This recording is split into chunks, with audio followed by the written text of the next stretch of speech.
Chapitre 255. Mauvaise humeur des apôtres. Le départ de Marthe et de Marie avec syndicat. Application de la loi sur les esclaves. Le 17 août 1945. Ils sont de nouveau sur la route en direction de l'Est vers la campagne. Les apôtres et les 2 disciples sont maintenant avec Marie, femme de Clopas, et Suzanne à quelques mètres de Jésus, qui marche avec sa mère et les 2 sœurs de Lazare. Jésus parle sans arrêt. Les apôtres, eux, se taisent. Ils semblent fatigués ou découragés. Ils ne sont même pas attirés par la beauté de la campagne, qui est vraiment splendide. Ses légères ondulations sont jetées sur la plaine comme autant de coussins verts sous les pieds d'un roi géant. Ces collines s'élèvent de quelques mètres, çà et là, en guise de prélude aux chênes du Carmel et de Samarie. Tant dans la plaine qui domine en ces parages que sur les petites collines et les ondulations, il y a toute une floraison de plantes et une odeur de fruits qui arrivent à maturité. Ce doit être un endroit bien irrigué malgré sa situation et la saison, car il y a trop de fleurs pour qu'il n'y ait pas beaucoup d'eau. Je comprends maintenant pourquoi la plaine de Saron est tant de fois nommée avec enthousiasme dans l'Écriture sainte. Mais les apôtres ne partagent pas du tout cet enthousiasme. Ils marchent, un peu maussades, seuls à être de mauvaise humeur en cette journée sereine et dans cette contrée riante. La route consulaire, en très bon état, coupe de son ruban blanc cette campagne très fertile. À cette heure encore matinale, on rencontre fréquemment des paysans avec des chargements de denrées ou des voyageurs qui se dirigent vers Césarée. L'un d'eux, avec une file d'ânes chargés de sacs, rejoint les apôtres et les force à s'écarter pour laisser place à sa caravane. Il demande avec arrogance « Quichon, c'est ici ?» « Plus en arrière !» répond sèchement Thomas, et il bougonne entre ses dents. Espèce de rustre. « C'est un Samaritain, c'est tout dire !» répond Philippe. Il retombe dans le silence. Après quelques mètres, Pierre dit, comme s'il terminait un discours intérieur. « Pour ce que cela a servi, c'était bien la peine de faire tant de chemin. »« Mais oui, pourquoi sommes-nous allés ensuite à Césarée, puisqu'il n'y a pas dit le moindre mot ? Je croyais qu'il voulait faire quelque miracle étonnant pour convaincre les Romains. Au contraire, dit Jacques, fils de Zébédée. Il nous a fait tourner en dérision et c'est tout, ajoute Thomas. Et Judas renchérit. Il nous a fait souffrir. Les offenses lui plaisent à lui et il croit qu'elles nous plaisent à nous aussi. En réalité, celle qui a souffert en cette circonstance, c'est Marie, fille de Théophile. Intervient paisiblement Simon le Zélote. Judas s'emporte. Marie, Marie, est-elle devenue le centre de l'univers ? Il n'y a qu'elle qui souffre, il n'y a qu'elle d'héroïque, il n'y a qu'elle qu'il faut former. C'est à désirer être voleur et homicide pour devenir ensuite l'objet de tant d'égards. À vrai dire, la dernière fois que nous sommes venus à Césarée et qu'il a fait un miracle et évangélisé, nous l'avons affligé par notre mécontentement parce qu'il l'avait fait, confesse le cousin du Seigneur. Jean intervient sérieusement. Nous ne savons pas ce que nous voulons. S'il agit d'une façon, nous bougonnons. S'il fait le contraire, nous bougonnons aussi. Nous sommes pleins de défauts. Ah, voilà l'autre sage qui parle. Il est certain qu'on ne fait rien de bon depuis longtemps. Rien, Judas. Mais cette Grecque et Hermastée, Abel, Marie ou encore, ce n'est pas avec ces nullités qu'il fondera le royaume, réplique Judas, obsédé par l'idée d'un triomphe terrestre. Judas, je te prie de ne pas juger les œuvres de mon frère. C'est une prétention ridicule, celle d'un enfant qui veut juger son maître, pour ne pas dire une nullité qui veut tout dominer. Dit Jude, qui, s'il a le même nom, a pourtant une invincible antipathie pour son homonyme. Je te remercie de t'être borné à me traiter d'enfant. Vraiment, après avoir vécu si longtemps au temple, je croyais qu'on m'accorderait au moins la majorité, répond Judas d'un ton sarcastique. Ah, que ces disputes sont désagréables, soupire André. En effet, observe Matthieu, au lieu de nous unir, plus nous vivons ensemble, plus nous nous séparons. Et dire qu'à Sicaminon il a déclaré qu'il nous faut être unis au troupeau, comment le serons-nous si entre pasteurs nous ne le sommes pas ? Alors on ne doit pas parler, on ne doit jamais dire sa pensée ? Nous ne sommes pas des esclaves, je crois.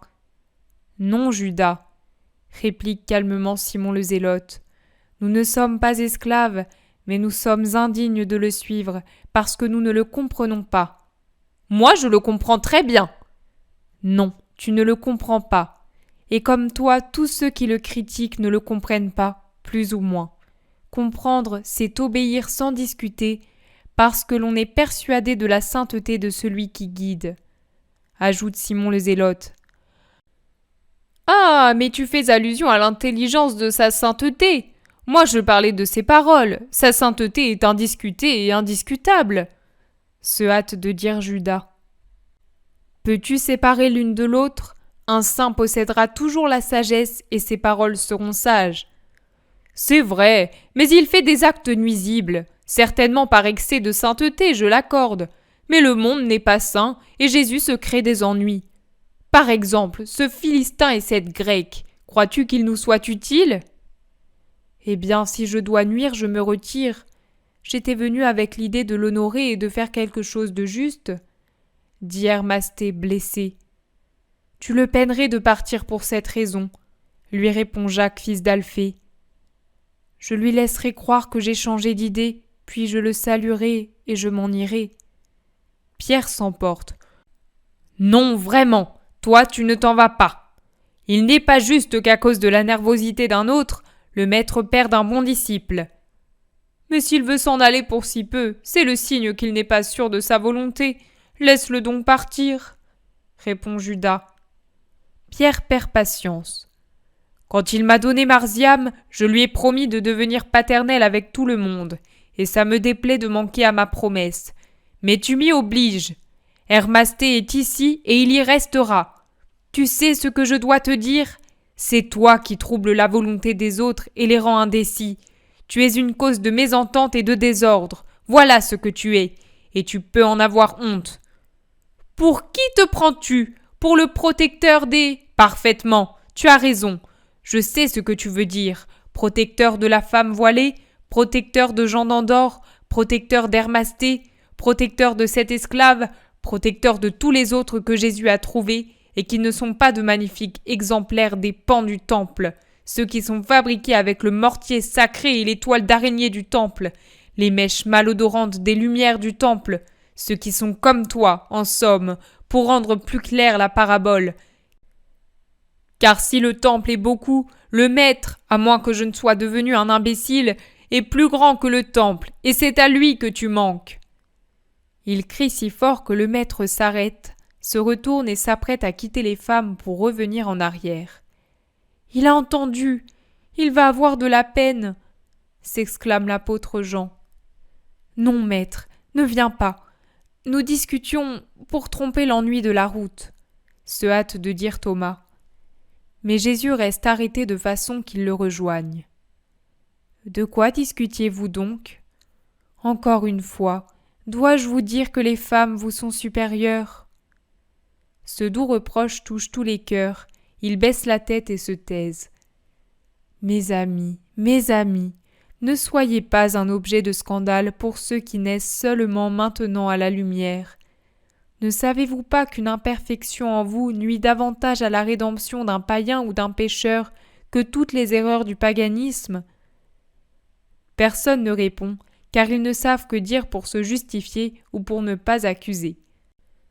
Le char des sœurs de Lazare est arrêté près d'un pont, sur un torrent à sec, sans doute depuis peu. Les 2 chevaux paissent l'herbe drue des rives du torrent, couverte encore d'un épais tapis vert. Le serviteur de Marthe et un autre, peut-être le conducteur, sont sur la grève alors que les femmes sont enfermées dans le char, couverts d'une lourde capote faite de peaux tannées qui descendent comme d'épais rideaux jusqu'au plancher du char. Les femmes disciples se hâtent vers lui et le serviteur qui les voit le premier avertit la nourrice pendant que le cocher se dépêche d'atteler les chevaux.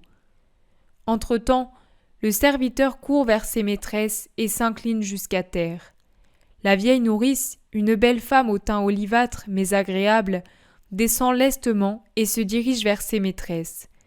Mais Marie de Magdala lui dit quelque chose et elle s'avance tout de suite vers la Vierge en disant « Pardonne-moi, mais la joie de la rencontrer est si grande que je ne vois qu'elle. Viens, femme bénie, le soleil est brûlant, et dans le char on est à l'ombre. » Elles y montent toutes en attendant les hommes, restés très en arrière. Pendant qu'elles attendent et pendant que saint Icare, revêtue de l'habit que Marie-Madeleine portait la veille, baise les pieds de ses maîtresses, comme elle s'obstine à les appeler, bien qu'à leur avis, disent-elles, elle ne soit ni servante ni esclave, mais seulement une invitée reçue au nom de Jésus, la Vierge montre le précieux paquet de pourpre et demande comment on peut filer cette masse soyeuse qui refuse l'humidité et le tordage. « Ce n'est pas ainsi qu'on l'emploie, femme. Il faut la réduire en poudre et on l'utilise comme n'importe quelle autre teinture. C'est la bave d'un coquillage. Ce n'est pas un cheveu ni un poil. Vois-tu comme elle est friable maintenant qu'elle est sèche ? Tu la réduis en fine poudre, tu la tamises pour qu'il ne reste pas de longs filaments qui tacheraient le fil ou l'étoffe. Le fil se teint mieux en écheveau. Quand tu es sûr que tout est réduit en poudre, comme on fait avec la cochenille, le safran ou la poudre d'indigo, ou d'autres écorces, racines ou fruits, on peut s'en servir. On fixe la teinte avec du vinaigre fort au dernier rinçage. Merci, Noémie. Je ferai comme tu me l'indiques. J'ai déjà brodé avec des fils couleur de pourpre, mais on me les avait donnés déjà prêts à l'usage. Voici Jésus qui arrive, c'est le moment de nous saluer, mes filles. Je vous bénis toutes au nom du Seigneur. Allez en paix et apportez paix et joie à Lazare. Adieu, Marie. Souviens-toi que c'est sur ma poitrine que tu as versé tes premières larmes de bonheur. Je suis donc pour toi une mère, parce qu'un enfant verse ses premières larmes sur la poitrine de sa maman. Je suis pour toi une mère, et je le resterai toujours. Ce qu'il peut te coûter de dire à la plus douce des sœurs, à la plus aimante des nourrices, viens me le dire à moi. Je te comprendrai toujours. Ce que tu n'oserais dire à mon Jésus, sous prétexte que c'est trop pétri d'une humanité qu'il ne veut pas en toi, viens me le dire à moi. Je serai toujours indulgente envers toi. Et si ensuite tu veux aussi me faire part de tes triomphes, mais ceci, je préfère que tu les lui présentes à lui, comme des fleurs parfumées, parce que c'est lui ton sauveur, et pas moi. Je me réjouirai avec toi. Adieu, Marthe. Tu repars heureuse désormais, et tu resteras dans ce bonheur surnaturel. Tu n'as donc besoin que de progresser dans la justice au milieu de la paix, que plus rien ne trouble en toi. Fais-le pour l'amour de Jésus qui t'a aimé au point d'aimer celle que tu aimes complètement. Adieu, Noémie. Pars avec ton trésor retrouvé. Comme tu la nourrissais de ton lait, nourris-toi maintenant des paroles que Marthe et elle te diront, et arrive à voir en mon fils beaucoup plus que l'exorciste qui délivre les cœurs du mal. Adieu, saint Icare, fleur de la Grèce, qui a su voir par toi seule qu'il y a quelque chose de plus que la chair. Maintenant, fleuris en Dieu, et sois la première des fleurs nouvelles de la Grèce du Christ. Je suis très heureuse de vous laisser ainsi unis. Je vous bénis avec amour. Le bruit de pas est désormais tout proche. Elle lève la capote et voit que Jésus est à 2 mètres à peine du char. Elles descendent sous le soleil brûlant qui embrase la route. Marie de Magdala s'agenouille aux pieds de Jésus en disant « Je te remercie de tout, et aussi beaucoup de m'avoir fait faire ce voyage. Toi seul as la sagesse. Maintenant, je pars dépouiller des restes de la Marie d'autrefois. Bénis-moi, Seigneur, pour me fortifier toujours plus. Oui, je te bénis. Profite de la présence des frères et avec eux forme-toi toujours plus en moi. Adieu, Marie. Adieu, Marthe. Tu diras à Lazare que je le bénis. Je vous confie cette femme. Je ne vous la donne pas. Elle est ma disciple. Mais je veux que vous lui donniez un minimum de possibilité de comprendre ma doctrine. Puis je viendrai. Noémie, je te bénis, et vous deux aussi. Marthe et Marie ont les larmes aux yeux. Simon le Zélote les salue en particulier et leur remet un mot pour son serviteur. Les autres les saluent ensemble. Puis le char se met en mouvement. Et maintenant, allons chercher de l'ombre. Que Dieu les accompagne. Tu regrettes tant leur départ, Marie ? Demande-t-il à Marie, femme d'Alphée, qui pleure silencieusement. Oui, elles étaient très bonnes. Nous les retrouverons bientôt, et plus nombreuses. Tu auras beaucoup de sœurs. ou de fille si tu préfères. C'est tout de l'amour, tant le maternel que le fraternel, lui dit Jésus pour la réconforter. Pourvu que cela ne lui crée pas d'ennui, dit Judas. Des ennuis de s'aimer? Non, des ennuis d'avoir des personnes d'autres races et d'autres provenances. Tu veux parler de Saint-Ika? Oui, maître. En fin de compte, c'était la propriété du Romain, et c'est mal de se l'approprier. Cela le disposera mal à notre égard, et nous nous mettrons à dos Ponce Pilate et ses rigueurs. Mais que veux-tu que cela lui fasse à Pilate? Que quelqu'un qui dépend de lui perde une esclave, dit Pierre. Il sait ce que vaut celui-là. Et s'il est tant soit peu honnête, comme on dit qu'il l'est, en famille du moins, il reconnaîtra que cette femme a bien fait de s'enfuir. D'ailleurs, s'il est malhonnête, il dira « c'est bien fait ». Comme cela, c'est peut-être moi qui vais la trouver. Les gens malhonnêtes ne sont pas sensibles aux douleurs d'autrui. Et puis, ah, pauvre Ponce, avec tous les ennuis que nous lui causons, il a bien autre chose à faire que de perdre du temps en raison des plaintes d'un individu qui laisse échapper une esclave. Plusieurs lui donnent raison en se moquant du Romain lubrique. Mais Jésus porte la question sur un plan plus élevé. Judas, tu connais le Deutéronome? Bien sûr, maître, et je n'hésite pas à dire, comme il y en a peu. Comment le considères-tu? Comme le porte-parole de Dieu. Porte-parole, donc qui répète la parole de Dieu? Exactement. Tu as bien jugé. Mais alors pourquoi ne juges-tu pas bien de faire ce qu'il commande? Je n'ai jamais dit cela, au contraire. Je trouve que c'est justement nous qui la négligeons trop en suivant la nouvelle loi. La nouvelle loi est le fruit de l'ancienne, ou plutôt c'est la perfection atteinte par l'arbre de la foi. Mais aucun de nous ne la néglige pour autant que je sache, car je suis, moi, le premier à la respecter et à empêcher que les autres la négligent. Jésus dit cela sur un ton très tranchant. Il reprend. Le Deutéronome est intouchable. Même quand mon royaume triomphera, et avec mon royaume la nouvelle loi avec ses nouveaux codes et paragraphes, il sera toujours appliqué aux nouveaux préceptes, tout comme les pierres de taille des anciennes constructions servent aux nouvelles parce que ce sont des pierres parfaites qui font de solides murailles. Mais mon royaume n'est pas encore là, et en fidèle israélite, je n'offense pas, ni ne néglige le livre mosaïque. C'est la base de ma façon d'agir et de mon enseignement.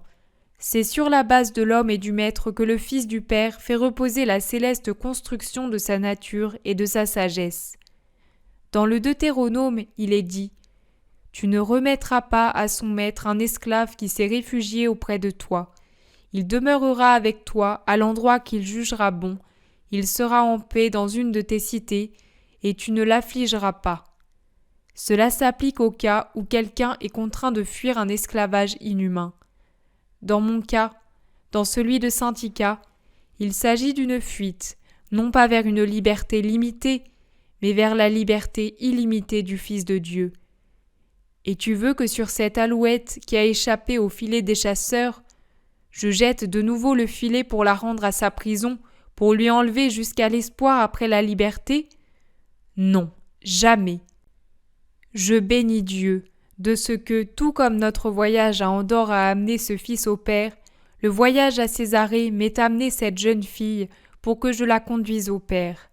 À Sicaminon, je vous ai parlé de la puissance de la foi. Aujourd'hui, je vous parlerai de la lumière de l'espérance. Mais pour l'instant, arrêtons-nous dans ce verger touffu pour manger et nous reposer, car le soleil est brûlant, comme si l'enfer était ouvert.